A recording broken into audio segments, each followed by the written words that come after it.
Ayan, nasa wakas na serve na ang aming pagkain. Isa-serve na pala. Medium pinata. Dalawa yung medium sila. Yes, pwede. Tapos gusto mo pa ng large. Tag-iisa dapat tayo ma. Ay naku. Grabe ka. Ano ka pa magkakaano?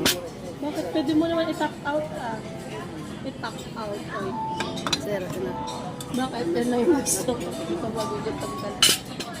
Tanggalin ko na kaya ko yung red egg ka rin. Akin yung red egg, wag mo na. Ito. Bakit cut sa inyo na yung kamatis ko sa akin Kanya yung daw red yung egg? ano, okay na, wala na? Ma'am, may pampalang tayong damdam na kita picture nito. Wala na? Okay, ano to na? Meron pa yung Ay, pati. Ayun na yung kalkuleta niya. Complete na? Ay, nag-order ka pa ng pampano? Oo, para marami kang pagkain. Naku na. Fiesta? Sa'yo na to. Dito mo muna lang. Puro na lang po ng pagkain. Thank you po. Okay. Ang daming order ng aking ano. Mama, magkarami.